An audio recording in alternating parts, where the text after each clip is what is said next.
Congratulations, you guys. This is John Subchuck from Lakeshore RV Center. I'm going to go through some of the basics on this new Cyclone toy hauler, just to try and answer some of your basic questions on the operation. First thing we want to do is when we get to the campground, we want to make sure that we go into here and turn on those battery disconnect switches. The green indicates that those switches are on. Without those being on, a lot of computer boards and things like our furnace, our hot water heater won't operate. When we want to operate our jacks here in front for our auto leveling, we simply push those two buttons and notice the green light comes on. Hit the auto level, that'll auto level a whole camper for us. We're gonna have a tank, propane tank on either side. Righty-tighty shuts off the tank, lefty-loosey opens the tank. I'll show you the green valve on the other side to indicate that there is propane running through the line. This is our docking center. In our docking center here, you notice the various positions for city water, winterization, sanitize, and dry camping. That just shows you the positioning of the various valves. This is your city water connection. We just simply run a whitewater drinking hose through there. This is gonna be our flush to flush out our tanks. Hot and cold shower here and ground fault protected outlet here. We turn the lights on, we simply depress in the center. Hot water heater here on the outside, but we're gonna control everything from the inside of the camper. I'm gonna show you that in our in-command center that's located inside. Valves are located right underneath here for our gray and black tanks. The discharge is right here. And typically what you'll do is you'll find underneath here, you'll have a low point for your freshwater tanks. When that valve is turned crosswise, that means that that low point is shut off. When it's horizontal or parallel to the line, it means that it's on. We're gonna rock you around the outside of the camper here, making sure that your lug nuts on your tires are checked after the first couple 100 miles, just so none of those are loose. We have additional valves back here for our rear bathroom, our sewage tank flush for our rear tank. Our dispensing nozzle is located behind this door. That's for our fuel center. We've got two tanks on this unit. The front tank is for your generator. The back tank is your reserve tank.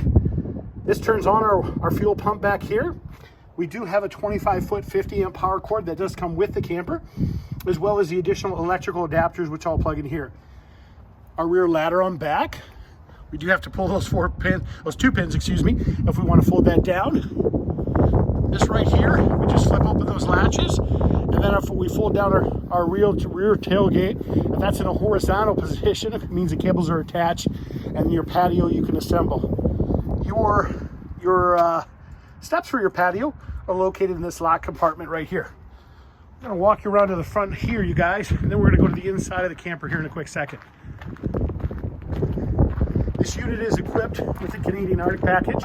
That means it has additional heating pads on the tanks and lines. Outside 3-burner grill. Wonderful pass-through storage we have located right underneath here, and there's your 25-foot 50-amp power cord we mentioned. Yeah. Your other propane tank is located right here. Notice that valve in the corner there. When that's in the green position, that means there's propane actually going through the lines. You notice it's green right now. Well, again, if we shut off these tanks, that'll turn red on us. There's a little selector on top. That little selector indicates that the tank it's drawing from. We're gonna walk you to the inside now, show you a couple of the basics on the inside of the camper. Your self-storage steps here. You store up in the door. Let's walk inside here. Light switches, power awning control, your thermostat here. To operate your thermostat, real simple. We simply push this button multiple times. We got fan, snowflake indicates air conditioning, up and down arrow settings indicate temperature, desired temperature setting. You notice how it kicked on right away. You want to kick on our furnace, push it one more time, and same thing, up and down arrow keys to indicate the desired temperature setting. You do have 3 thermostats in this unit, one in front, one in the center, and one in the back. This is your main kind of in-command system here. Push that, we can select devices. That'll bring us to the various devices which we can scroll through, turning things like your fuel pump, your water pump, your gas, electric, hot water heater on and off. You can kick back to home just simply by pushing this here in the corner, and that'll bring you back to the home settings. But this is how you check your various tanks, roll your awnings out, your various slides. This is for overhead lighting. These switches that are right here, your inverter system. This, of course, slides out your primary slide. Your Yeti package, which are those additional heating pads on the tanks and lines, as we mentioned. Now, to kick on your fireplace down here, all you have to do is simply push this button to the far side. That turns on your fireplace. This will turn on your various temperature settings if you want a high or low, and this will change the color of the flames for you. The operation of the refrigerator, real straightforward. This refrigerator is a great refrigerator. You simply push this button here. What you're going to notice on this indicator is that we're plugged into electricity. It's going to go to the most convenient power source. If you push it again, you can force it to electric or force it to propane. The droplet is, of course, is propane. This is the temperature settings on the right-hand side.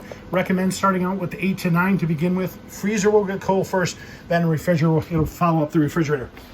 Your stove's real straightforward. If your gas is turned on, all you simply do is turn this, notice the spark igniter, and then that will light. By holding this in, notice it's lit right there, and that ignites. Light switches, microwaves are pretty self-explanatory. Keys are typically located around the kitchen faucet. There's your owner's manual for the camper. We have, of course, wonderful overhead lighting here as well. I'm going to show you a couple more things back here.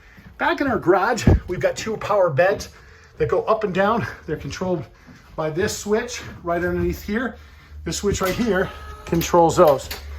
If we want to keep the top bunk bed in the top position up there, what we have to do is utilize those pins that are on the ground right there. Those pins, when that bed's in the top position, they're slid all the way up. We'll keep that top bed locked in the upward position, and then you can just lower the dinette if you decide you want. Do have the wonderful 3 Seasons doors on the back of here. That's an additional bunk ladder for you. That extra thermostat, as I mentioned, because we got an air conditioner back here as well. Your half bath. These are called ram airs. They force fresh air into the camper. You simply grab those in the center, push out, and we'll get fresh air in the back of this camper. I'll walk you through the rest of this camper here real quick.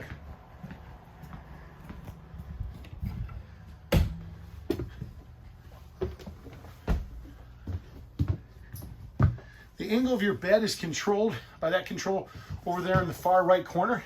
That allows the bed to ramp up at an angle to be able to close and open up. Your additional thermostat for your bedroom. Lighting controls, we can turn on some lights in here. You do have a ground fault outlet in your bathroom. That is an outlet with a breaker. Simply means that if you trip that breaker, you're going to lose some 110 outlets. So do you want to check that periodically? If your 110 outlets are not working, you'll notice there's a reset on that. Your foot flush for your toilet. You guys, thanks again for buying from Lakeshore RV Center. If you do have any additional questions, please don't hesitate to give me a call. My name is John Subchak from Lakeshore RV Center. You can reach me directly at 231-740-6225. Thank you and have a great day.